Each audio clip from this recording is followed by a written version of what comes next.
Hi everyone, thanks for listening to the Scandinavian History Podcast with me, Michael Schenkman. In the last two episodes, we followed the lives and careers of the Danish kings Valdemar I, his sons Knut VI and Valdemar II, and his son Erik Plowpenny. Collectively, the period bookended by the two Valdemars is known as the Golden Age of the Valdemars, partly at least thanks to the competent management of the kingdom's affairs by Bishop Absalon, who advised both these Valdemars.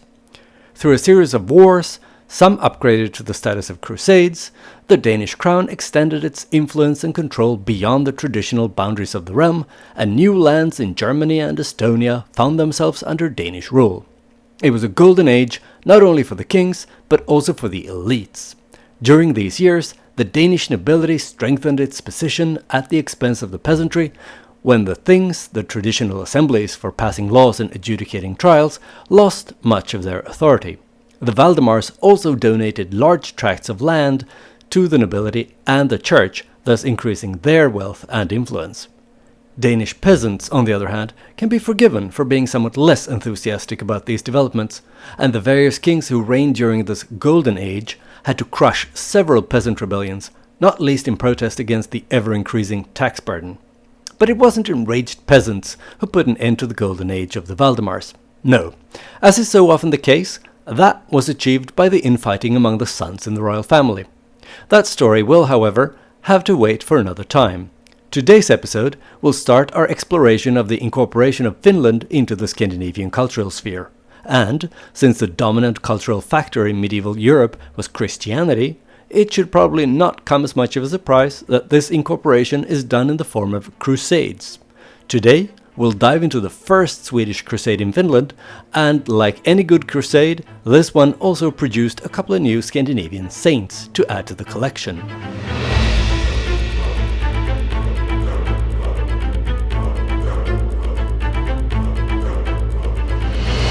Episode 41, The Crusade That Maybe Never Was.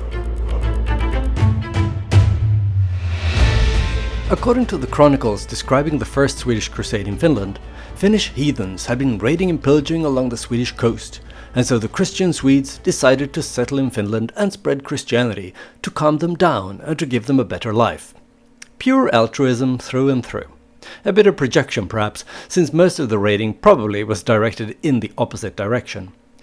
Roughly at the same time, under the Valdemars, Denmark went on combined crusades and conquests along the southern coasts of the Baltic Sea in the 12th century and would eventually make their way to the Baltic provinces.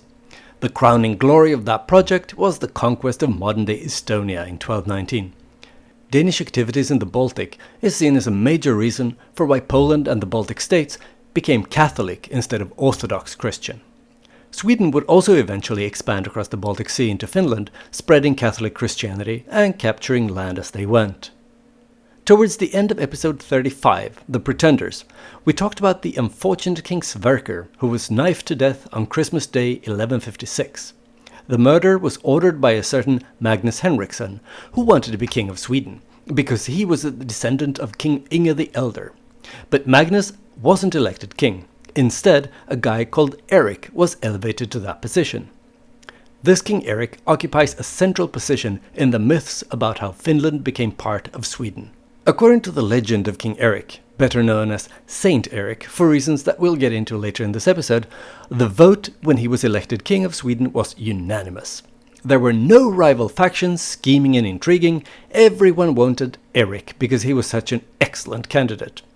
Even if you were to take the North Korean-style opinion polls backing up Erik's popularity at face value, we already know that Magnus Henriksson had just had Erik's predecessor assassinated in order to grab the throne for himself. It seems highly unlikely that not a single man at the thing voting for who the next king would have been bought to vote for Magnus. But be there as it may. We won't get stuck in that particular election. I just wanted to point out that the source material surrounding Erik isn't the most trustworthy. You should take it with a hefty amount of salt. We don't know much about King Erik. We don't even really know who his parents were, even though there's some speculation that he was a Geat and that his mother was a granddaughter of sacrificing Sven, that supposedly last non-Christian king of Sweden, who got the job because he was willing to perform the pagan sacrifices his Christian brother-in-law the king refused to participate in. We don't even know for sure when he was elected king and for how long he reigned, not to mention over which bits of Sweden he ruled. Some sources indicate that he wasn't elected king after Sverker was murdered on Christmas Day 1156, but rather that Erik had been a rival king controlling parts of Sweden already since 1150 or thereabout. It also appears that Erik's rule never extended to Ostrogothia, where Sverker's son, Karl, was recognized as king. To make matters even worse, the unreliable and meager sources that we do have aren't contemporary with Erik at all. The first surviving written account mentioning him is a letter that his son, Knut Eriksson, sent when he was king. In that letter, he refers to his father Erik as King of the Swedes. So, in conclusion, Erik was of uncertain and not particularly illustrious pedigree, at least as far as monarchs go. He was king for a relatively short period of time, most likely only a decade or so, and his rule probably never covered all of medieval Sweden. By all accounts, Erik should really only be an insignificant footnote in the history of Sweden, and his legend is more than anything a reflection of the success of his descendants, who inflated the importance and holiness of the founder of their dynasty in order to glorify their own reigns. The most detailed sources we have describing the life and reign of King Erik were written sometimes in the 1270s or later. That's a whole century after his death, so there's no denying quite a few things may have gotten lost along the way, not to mention added. The most important source, the so-called Erik's legend, was also compiled in order to support the case for Erik's canonization, and that doesn't really strengthen its value as a useful source for historical knowledge about the actual King Erik, as opposed to his descendants' projected image of their forefather. All these highly unreliable sources depict Erik as nothing short of an ideal king, both just and pious. He supposedly defended his people against oppression, unfairness, and rudeness. On top of that, he codified laws and established religious institutions in Uppsala and reigned in perfect harmony with the church and its representatives in Sweden. In his private life, Erik's piety shone through in his many and long praying sessions, his punctilious observance of every fast, his giving of generous alms to the poor, his celibacy, and his mortification of the flesh by wearing a shirt made from horsehair, and by taking baths in ice-cold water all year round. Most of this is obviously hagiographic standard tropes used to describe anyone you want to put forward as a candidate for sainthood. But in fairness, it should be noted that archaeologists who have examined his bones have reached the conclusion that he did eat a lot of fish, which is an indication that he was prone to fasting, since a man in his position should have been able to get his hands on red meat if he'd wanted to. But the reason people remember Erik today has nothing to do with his laws or his fasting or his cold baths. What Erik is remembered for is the First Swedish Crusade in Finland, starting a process that won the eastern shores of the Gulf of Bothnia for Sweden. Even though modern-day historians cast doubt on the veracity of Erik's crusade, that he led it, or that it took place at all, for a very long time, the legend of Erik's crusade formed the basis for Swedish and Finnish understanding of their common history, and for that reason alone, it's worth talking about, even though I strongly recommend not taking the story too seriously. Even those who claim that the First Swedish Crusade did indeed take place can't seem to agree on when Erik and his crusaders set off across the Gulf of Bothnia to Christianize the Finns. The general consensus is that it happened in the 1150s, but almost every single year within that decade has been put forward as the time it all went down. The most widely supported years are 1150, 1155, 1157 and 58. But other candidates are 53, 54 and 56. In other words, people are guessing wildly. Ultimately though, the exact year doesn't really matter. It's fine to be a little vague about it and say the 1150s, as in the almost certainly fictitious First Swedish Crusade in Finland is supposed to have taken place sometimes in the 1150s. King Erik didn't go to Finland alone. He brought with him Henrik, the Bishop of Uppsala, who, according to the pious legends, worked so well together with him in Sweden, creating an atmosphere of bliss and constant harmony between the crown and the church. Bishop Henrik was of English descent, so his original name was probably Henry, but was tweaked in a Swedish language context. He came to Sweden with Cardinal Nicholas Breakspear in 1153, and it's widely assumed that he was supposed to have been made Archbishop of Uppsala. But due to some infighting within the church in Scandinavia, the independent Archbishopric of Uppsala was postponed, and Henrik was attached to the mission to set up a properly functioning church in Finland in the meantime. The traditional sources all portray the First Crusade as the first attempt to converting the ungodly Finns to the one true religion, which up until that point had been completely unknown in Finland. But today, most scholars agree that this is all nonsense. Instead, there had been Christians in Finland for at least a century, if not more, and some even claim that southwestern Finland was already more or less 100% Christian when Erik and Henrik showed up. As I mentioned before, the official catalyst for the crusade was repeated attacks by heathen Finns on Christian Swedes, so King Erik merely put together a force to defend his subjects and to show the Finns an alternative to their current religion. Putting the crusade in this context is actually not so far-fetched. This was a turbulent time, with scattered fighting between Swedes, Finns and Novgorod, the old Scandinavian city of Holmgård. It seems likely that an emerging Swedish kingdom would have gotten itself involved in this fighting. It seems equally likely that said fighting would be described as a crusade a century later when you were trying to convince the world that the man who led the campaign was a saint. But I speculate.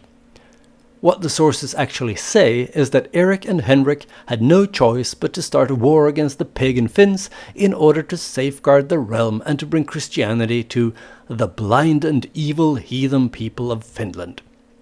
At first, Erik asked the Finns to accept Jesus as their Lord and Savior without killing any of them. But when they refused, he and his forces attacked. The fighting itself is supposed to have been relatively brief, and the better equipped and organized Swedish troops were soon victorious. When the battle was won, King Erik is supposed to have fallen to his knees and prayed to God with tears streaming down his cheeks. After he eventually finished his prayers, one of the men in his retinue asked him what he was crying about. After all, shouldn't he be happy after such a glorious victory over the enemies of Jesus and Christianity? The pious king is supposed to have replied that of course he was happy about the victory, but he mourned that so many Finns had fallen, Finns who could have saved their souls and won eternal life if they had just agreed to be baptized to begin with.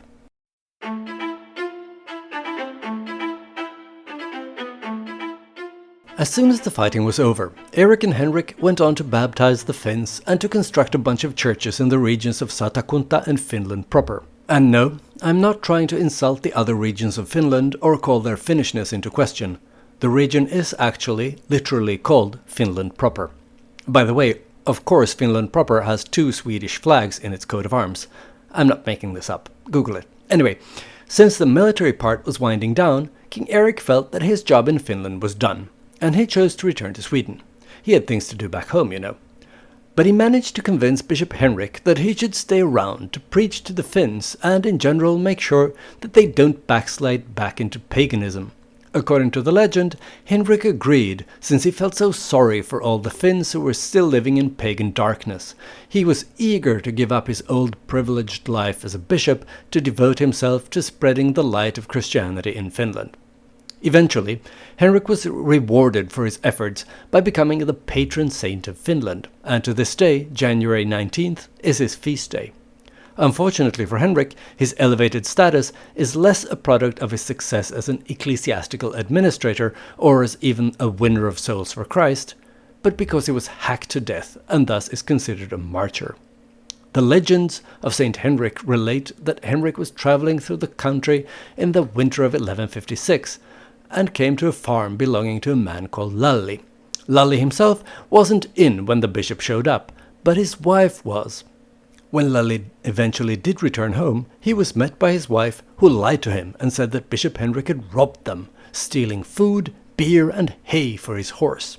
When he heard about the thieving cleric, Lalli flew into a rage. He put on his skis and set out to find the bishop and to teach him a lesson. He caught up with the innocent and therefore completely unsuspecting Henrik on the ice of Lake Köyliönjärvi, where he proceeded to kill him with an axe without checking his side of the story first. Before he turned back home again, Lally stole Henrik's episcopal ring and his mitre, that is the pointy ceremonial hat that bishops wear. He put on the ring and the hat and returned home, no doubt mighty pleased with himself. When Lally returned home, his mother, who apparently lived together with her son and daughter-in-law, asked him where he had gotten the fancy hat from. Lally then tried to take it off, but when he did, his scalp came off with it. Then he tried to take off the ring from his finger, but when he did, all the flesh came off as well, only leaving the bare bone sticking out. Understandably, this completely freaked Lally out. He went crazy from a combination of fear and pain and ran down to the lake where he drowned himself. Meanwhile, back on the ice of the frozen Lake Göyliönjärvi, Bishop Henrik apparently hadn't died instantly after all, because the pious sources tell us that he had time to instruct the coachman to place his body on a sled drawn by a horse and let the horse walk freely. When the horse would stop, the coachman should replace it with an ox and let the ox go wherever it liked. When the ox would stop, he should build a church. In this church, Henrik instructed that his body should be buried. It seems like a lot to ask of a coachman, but he agreed and did what the dying bishop had requested. The ox eventually stopped some 70 kilometers south in a place today called Nousiainen, and the church in that town still sports a medieval sarcophagus that is supposed to have been Henrik's. The route that the horse and the ox took eventually turned into a pilgrim's route, creatively called St. Henrik's Way. But his bones were far too important to have lying around in some small provincial church, so in the year 1300 they were eventually moved some 20 kilometers further south to the cathedral in Turku, the most important city in Finland at the time. St. Henrik's bones actually survived the Reformation and were still to be found in Turku Cathedral in 1720 when the Russian army occupied the city during the Great Northern War. The Russians took the bones with them to St. Petersburg, possibly at the initiative of Count Gustav Otto Douglas, who had defected to the Russian side after he'd become a prisoner of war. After the Russians carted off the earthly remains of St. Henrik, the bones disappeared and their current whereabouts is unknown. Only a small number of bones that supposedly belonged to St. Henrik escaped the relocation to Russia and remain in Finland today. They are divided between Turku Cathedral and the Roman Catholic Cathedral in Helsinki, itself dedicated to St. Henrik. So St. Henrik is a big deal in contemporary Christian Finland, also among Finnish Catholics.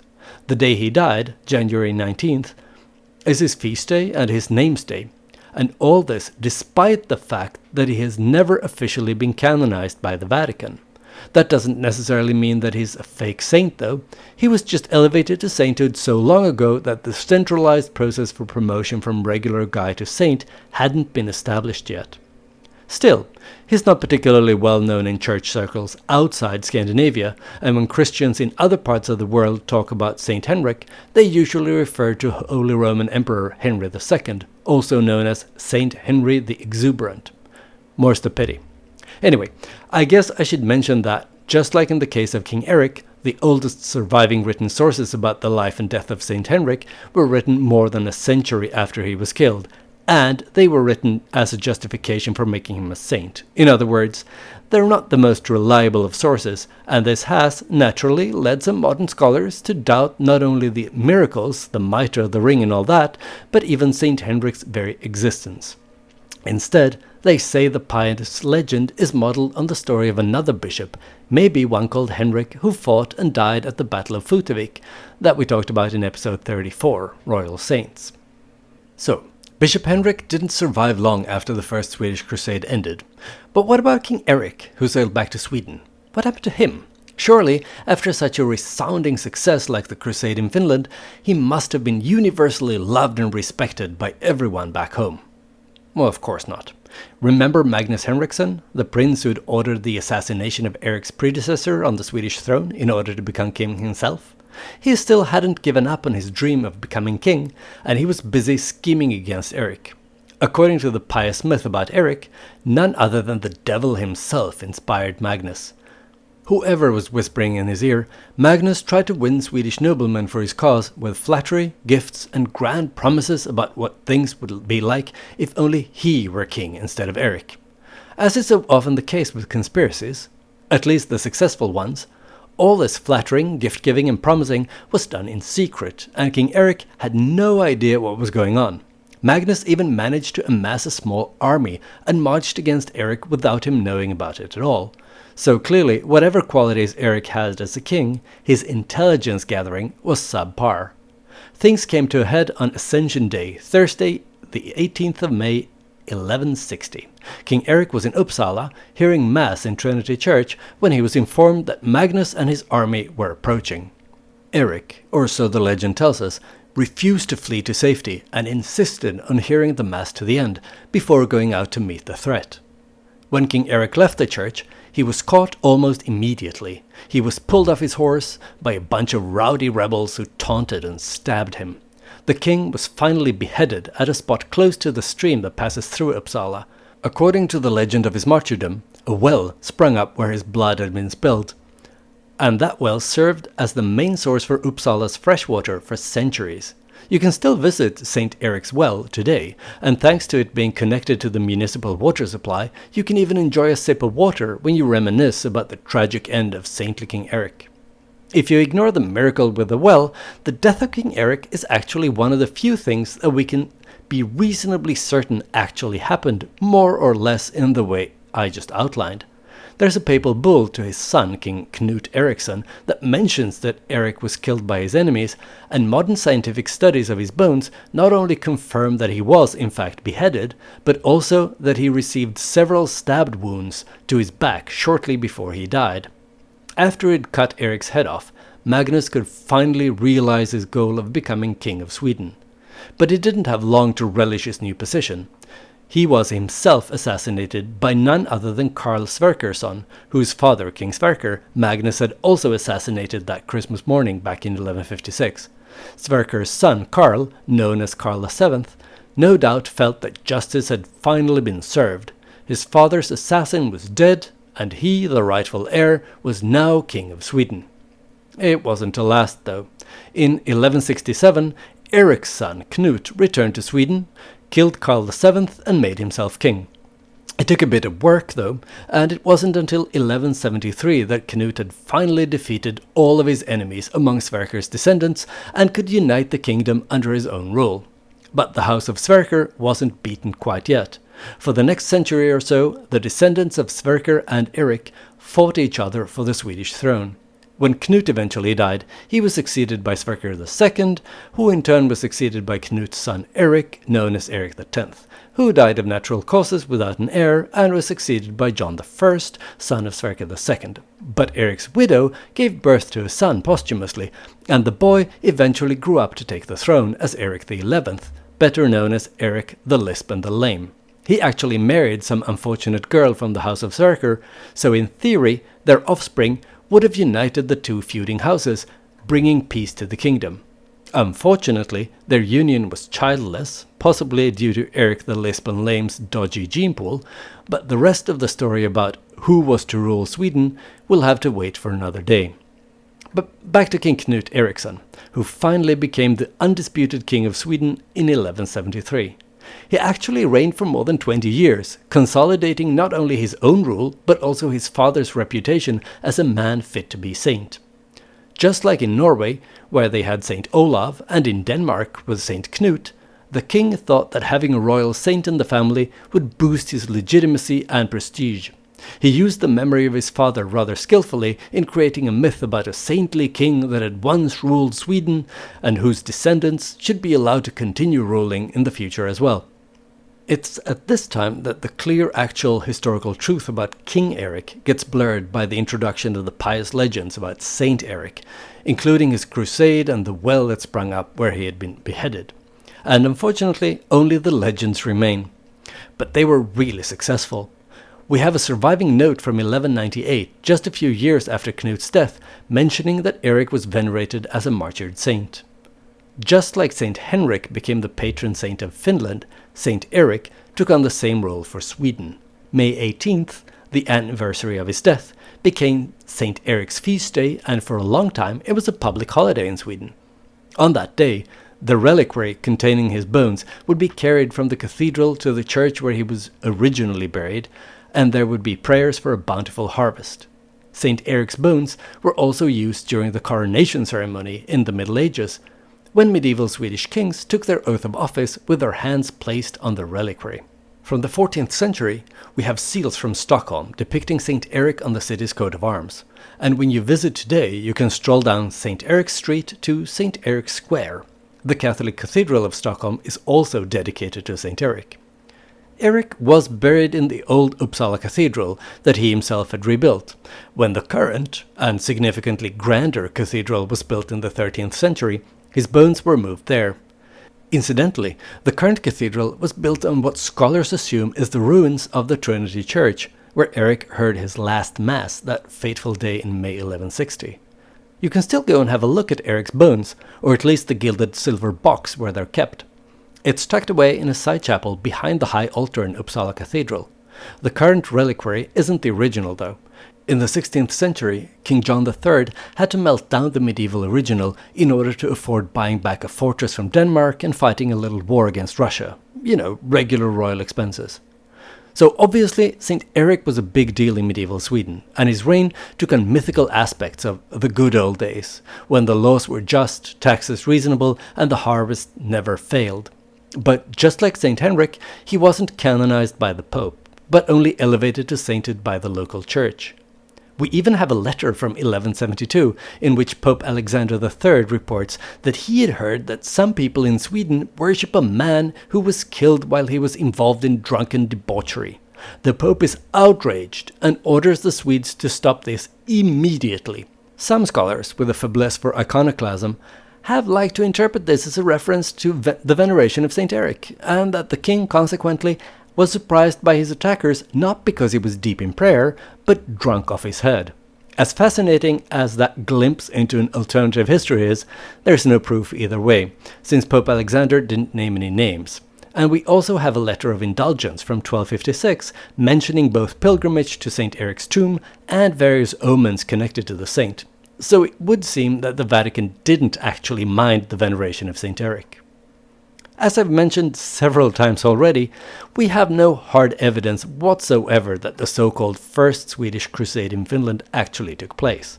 And once we start to analyze what we really know about the two men who led it, King Erik and Bishop Henrik, what we knew, or thought we knew, turns out to be little more than mist that evaporates in the bright sunlight of historical inquiry.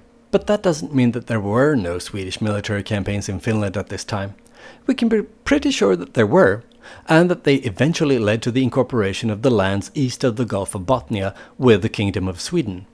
Next time, we'll have a look at later campaigns, known to history as the Second and Third Swedish Crusades, that undoubtedly resulted in Swedish political power stretching across the Baltic Sea and expanding into what today is Finland.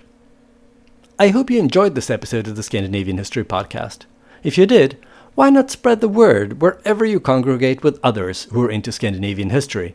Also, please consider leaving a stellar review, or at least 5 stars, on Apple Podcasts or Spotify, where you can rate podcasts nowadays. This is an excellent way to attract new listeners and to motivate me to go on producing the show. Another good way to support the show is to purchase some Scandinavian history-themed merch in the Scandinavian History Podcast webshop. I especially recommend something from the Odin's Life Hack collection. It's a line of merch with quotes from Havamal, accredited to the King of the Gods. You can get t-shirts, mugs, tote bags, and many other items with nuggets of Scandinavian wisdom such as wake up early if you want another man's land or life, only fools hope to live forever by avoiding enemies, or speak useful words or be silent. Links to these amazing products and more can be found on the Scandinavian History Podcast Facebook page or on Twitter. If you haven't already, then please go to facebook.com/Scandinavian History Podcast. Like and follow the page if you want to shop or if you just crave more content, at least vaguely related to Scandinavian history. Via the Facebook page, you can also send me questions or angry messages about things I've said or not said on the show. If you prefer Twitter, then you can follow me and send me messages at Schenkman. That's SHAINKMAN. I look forward to hearing from you.